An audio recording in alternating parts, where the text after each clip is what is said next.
Hi, I'm Dr. Timothy Yen, clinical psychologist and author of Choose Better. Welcome to Choose Better in Real Life, where we have honest conversations about the decisions that shape our relationships, careers, and personal growth. You'll leave each conversation with practical insights to help you live with greater purpose, clarity, and intention. Your Choosing Better starts now. So for today, I want to talk a little bit about this concept of parent guilt. And if you see yourself as a responsible person or a responsible parent, sometimes we feel like if certain expectations aren't met or things kind of fell through, somehow it's our fault. We didn't do enough. We weren't mindful enough. And some people take that whole idea to a whole nother level where that becomes a thing that's kind of swimming around in our head. So we want to unpack parent guilt a little bit more today, especially within the lens of summer. So, Hadi, what are your thoughts about parent exhaustion? Do you feel it's more about the demands of your kids and their expectations, or is it really more about the parents and the expectations they set for themselves? Yeah, very good question. I think at the time it can be both. Yes. But if I want to pick one, I would say parents' expectations. Yeah, tell me more. Yeah. Why do you say that? Because parents' expectation comes sometimes from back in their own childhood, the unmet needs that they had. Yeah. And what they have been through and the perfect parents that they want to be. I think nowadays by all this, a lot of parenting video clips and everything parents are hearing, they are confused between a perfect version of parents who can do everything for their children and they're always available and their kids always happy versus what is the real parent realistically. So that makes them be stressed, frustrated with themselves, guilty, and sometimes even angry with the situation. Why my job is not a job that I can work less and spend more time with the kids, right? And then they have issue at work. So, that's why they set themselves to a point they can't reach. And they forget about their values. So when I compare myself with someone else's, parenting, which each of us, we're different. Culture is different sometimes. Sometimes the values are different, the belief system is different, then I can't be like you. My kids are different, their temperaments are different, right? Yes. So but when I want just to copy what others are doing, yes, there's some general consistent parenting strategy we can have, but the details are different. But if I compare myself to other people, what comes with that is pressure, and that has opposite effect on parents and children. I will parent based on pressure versus based on values of my family and my culture. And then that's where the conflicts happen, the issue happen, specifically when it comes to teenagers, for example, right? And then I want to push to get to that perfect level of parenting. Yeah. And the kids can't take it. It's too much for them. And so that's where the expectation comes and sometimes break the parents, and they don't know really what to do, exhausted. So what happens to the kids when there are parents who feel guilty, don't feel like they're doing enough when they interact with their children? How does that affect the children, you think? Out of pressure, you mean? If it Sure, happens? yeah. First, they feel stressed. They feel inadequate. They also feel I can step up to the expectation of my parents. And the kids always want parents to be happy with them, right? Yeah. They might give up, and they won't grow up having resilience, right? And they always feel like something is wrong with them. That's the big takeaway. Yeah, that's what you don't want. No, that they can never live up to these expectations. They're not good enough. Or even though parents may not think of it this way, but kids are very sensitive to, like you said, want their parents to be proud of them. They want their parents to think well of them. But if the feedback that they see, either verbally or non-verbally, is disappointment, frustration all the time, it's difficult for the kid to kind of separate the parents' love for them apart from meeting these expectations. And so it creates this culture of conditional love. Exactly. Like, I will love you and be kind to you when you meet these expectations. But when you don't, well, I just kind of love you a little bit less. And that can lead to their own marriage later on. Sure. So I'm used to just experiencing that conditional love. So as long as I meet your needs. And then kids grow up meeting their parents' needs, not their own needs. Let me give you an example. I had a college student that she was very smart and highly prestigious school. She was going to university, but she always felt like, literally she was saying, I think I'm not smart at all. Mm. I was like, why? Because I chose a major that my parents didn't want me to choose. Yeah. And she had a lot of issues with her self-esteem and confidence because I should become someone that my parents want. Although she didn't like it. She said, that's not my major. But she was like, between the two, my parents want this, but I don't want that. What am I supposed to do? A lot of pressure that she had.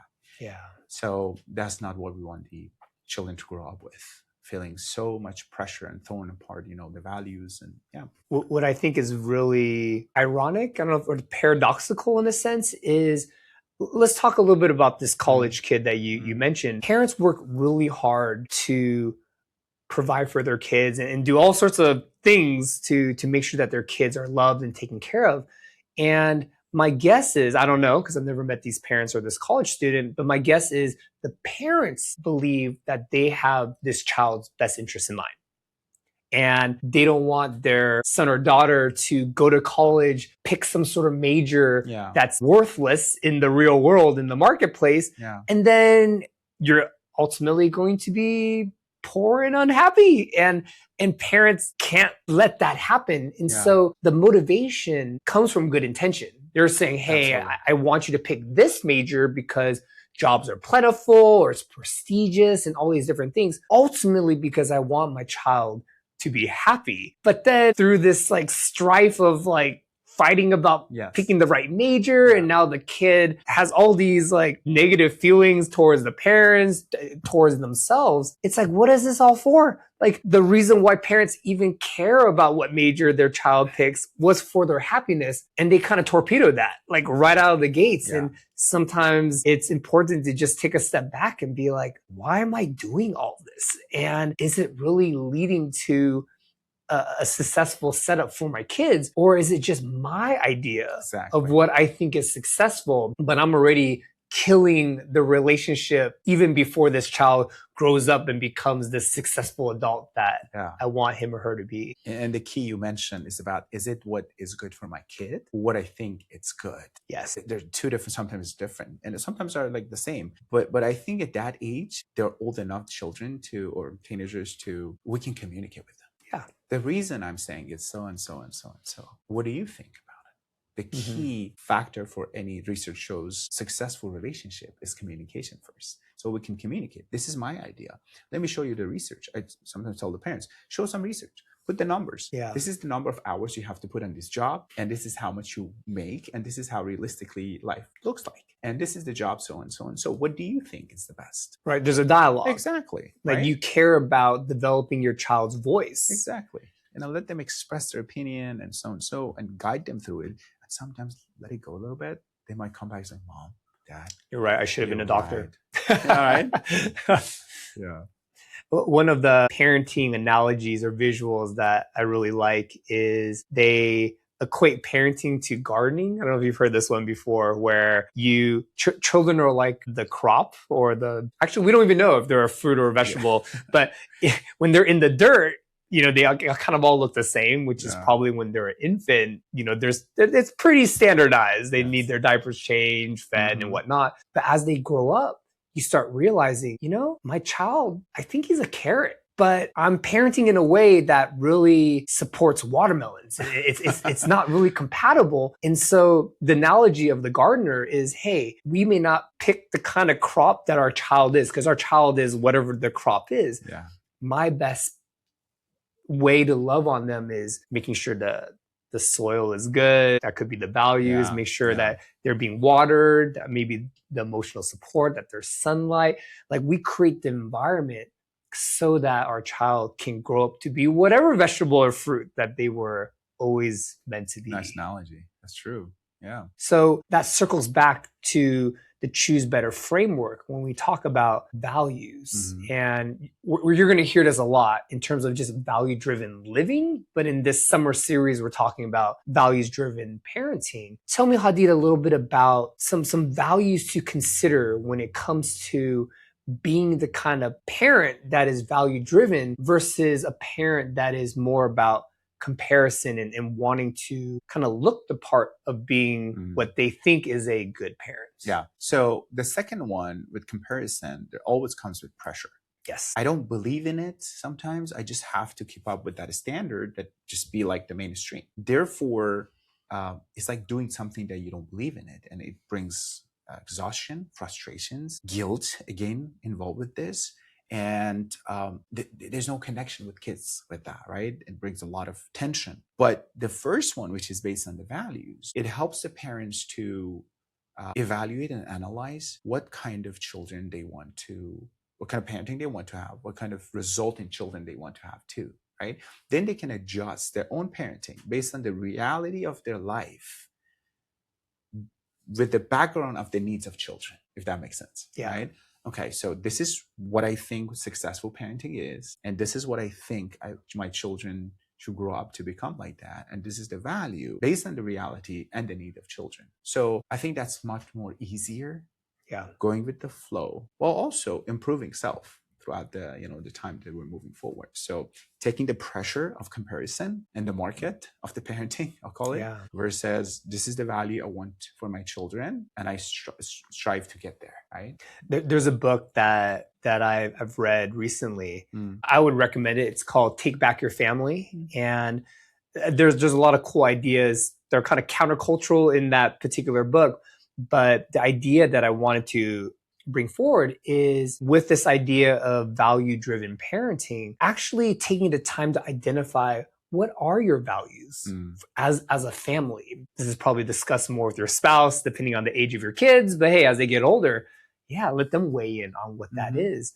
And it's interesting to me that any successful company has their mission statement. They have their kind of core values.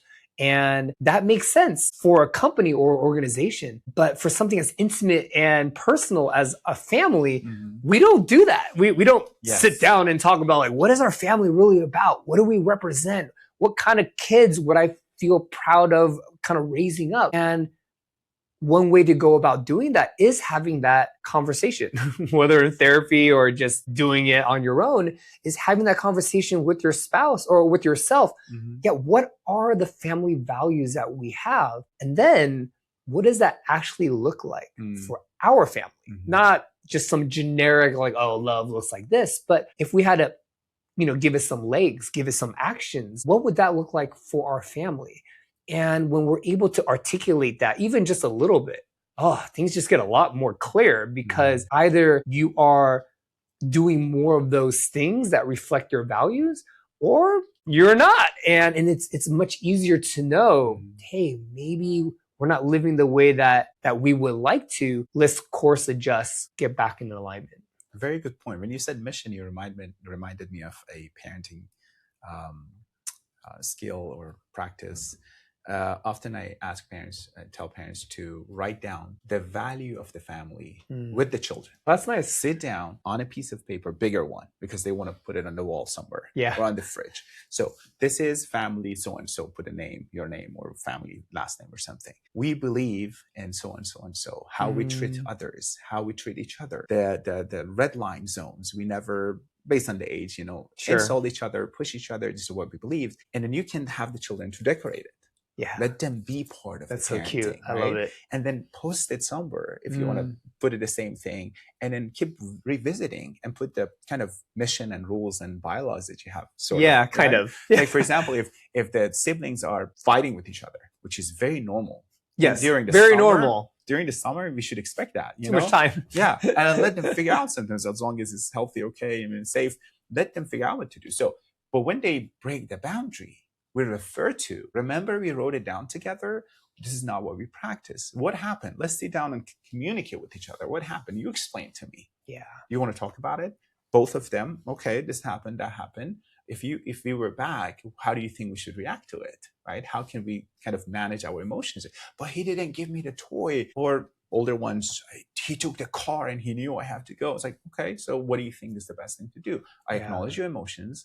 We might have disagreements, but so-and-so. That mission that you mentioned is very important. And once we grow, we can revisit this. Yes. Right? And it's not like one and done. As companies evolve, like mission statements change. There you go. And the kids grow up. So things that you put there is different. You don't say just don't push your sibling. You put more, higher valued, kind of policies or rules that you want to put there. I hope you're finding today's conversation helpful. If you would like to keep going deeper, I've created a variety of resources to support you on your journey. On my website, you'll find articles on mental health, relationships, parenting, leadership, and personal growth. You can also take one of my assessments to better understand where you are and identify practical next steps. For a deeper dive, download my free ebook or pick up a copy of Choose Better, where I walk through the complete framework in greater detail. You can also connect with me on social media for more practical insights, short videos, and conversations to help you apply these ideas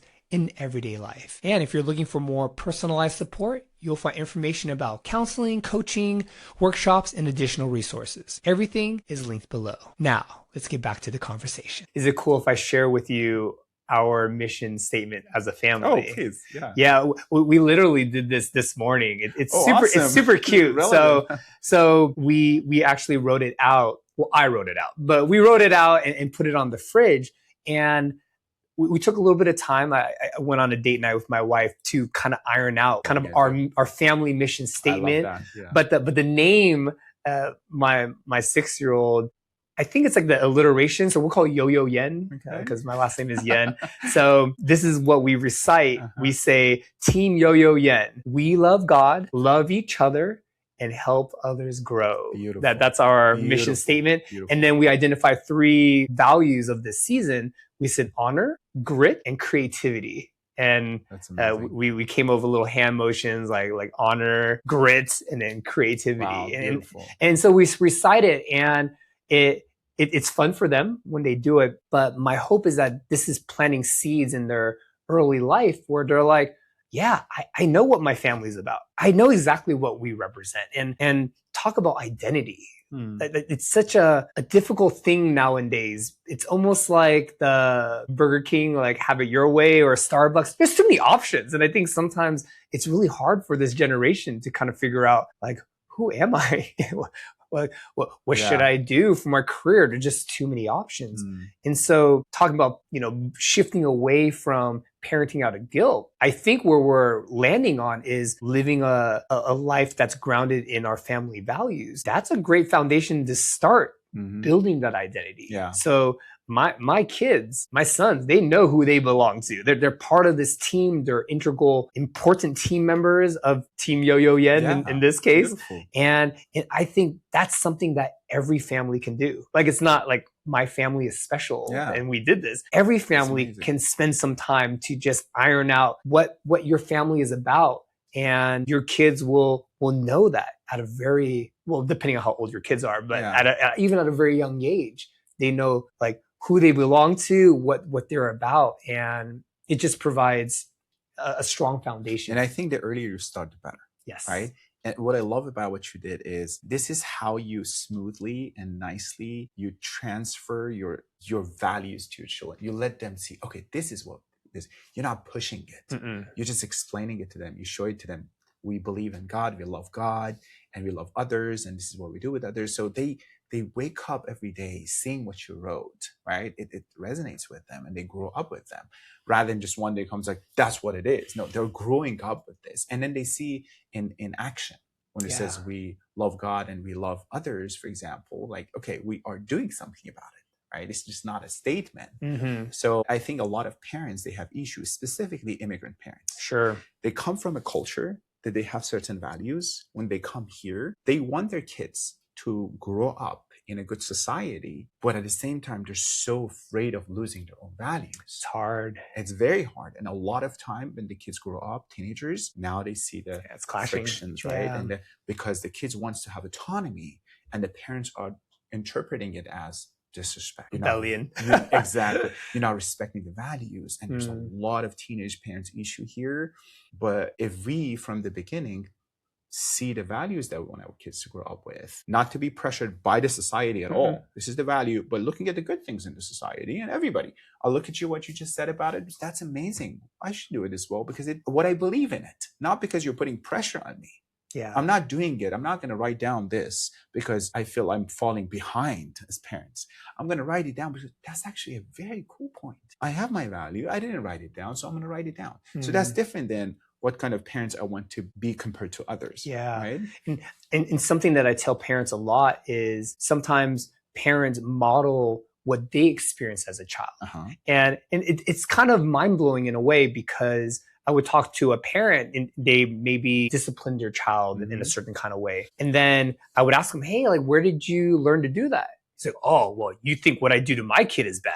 Like, I got it 10 times worse. I got, like, you know, beat up or something. And then I asked a really simple question, which is, did you like that as a child? And they're like, oh no, like I hated it, blah, blah, blah. And I'm like, so why would you do the same thing in your family? And it makes them pause a little bit. And this is not to like heap on guilt or whatever, but the challenge or the empowerment is, you know what? As parents, this is your family. You can run it however you want. You may have different baggage or things that you carried consciously or unconsciously from your family of origin. But that's like the beautiful thing about being a parent is that you get to set the course differently. Exactly. You get to do family your kind of way. And my hope is that that's like an encouragement for parents to be like, yeah, I get to set the tone. And these are just little ideas like identifying your values. That's a way to take a stand. Like, hey, in my family, in this generation, this is how we roll. Exactly. Yeah. And when you mentioned about this part of guilt is not always bad. No. As long as it leads to repair. Yes. Right? So I think you're right. I shouldn't have. You know what we feel usually? I experience that. A lot of my clients experience it at night when the kids are asleep. You go look at them. Oh, I shouldn't have done this. I should have given them all the ice creams. I should have given them all the chocolates that they wanted. And then tomorrow I'm going to do it. And then tomorrow's like, no, you cannot have it. So if it's something I need to change, the guilt, as long as it doesn't lead to feeling despair, hopelessness, I'm not a good like parent or something, shame, exactly, that kind of stuff. As long as I see that, okay, I don't feel good about what I've done. I shouldn't have raised my voice. What am I supposed to do tomorrow? I need to pause when I'm frustrated before I react emotionally. Let me pause. Let me just regulate my emotions first, and then I can respond. Right? This is a good guilt. Right? It is. If it propels you to be more value aligned, not all guilt is bad. Because we say emotions are serving us. I always say emotions are like, imagine if I have headaches. This headache is telling me, oh, you're dehydrated, for example. Something's wrong. If I didn't have that, I'd continue the day without drinking any water. And then you'll pass out. There you go. And die. Right? Maybe not die, but Sometimes you feel stress is telling you, sometimes you feel overwhelmed. It's not that bad sometimes. Like you need to pause, reevaluate your parenting and say, oh, I need to adjust here. I need to change here. It's too much or too much pressure on children. So, and I know it's out of topic, but sometimes when children are, protesting, don't look at it always disrespect. So maybe they're communicating somehow. Yeah. Their communication is not developed yet that well to say, Mom, this is too much for me. They just cry or throw a tantrum. Daddy, why do you do this to me? And just pause. Reevaluate, see, maybe they're right. Maybe this is too much. Maybe this is too perfect parenting, right? Which is ironic because it's very not perfect. Yeah, exactly. When we're saying they're breaking down. I'm trying perfect parenting. It's like that's what happened with perfectionism, right? Sometimes it's just like pushing too much and not having the result you want. Exactly. So, kind of wrapping this piece up, it sounds like part of battling this parent guilt is being really clear on, like, what does your family really value? What do they represent? But let's not keep it in the abstract and make it too meta. It's like, oh, like love. What does that look like for your family? And then it creates kind of your family's version of a North Star, like something that guides you back. And I would say less is more. Like, let's not, for you overachievers out there that have like 20 values, like let's not do that to ourselves. Yeah. Even just 2 or 3, like for our family, honor, grit, creativity, make those the core values that you circle back to, so that when they're doing it, like when my son is honoring his brother, I call it out. I'm like, wow, like way to honor him. I also do on the flip side, like, well, you punching him in the arm, that's not honoring him. Yeah. So using that kind of language does help make these values come alive. But of course, we can't do all that unless we know what those values are. And so that's kind of our way of at least navigating some of that parent guilt and set value-driven expectations. Thanks for joining me for another episode of Choose Better in Real Life. Remember, meaningful change doesn't happen all at once. It happens one better decision at a time. If you enjoyed today's conversation, be sure to subscribe and don't miss future episodes. And if you would like to continue growing, explore the free resources, assessments, ebook, and my book, Choose Better, using the links below. Until next time, keep choosing better.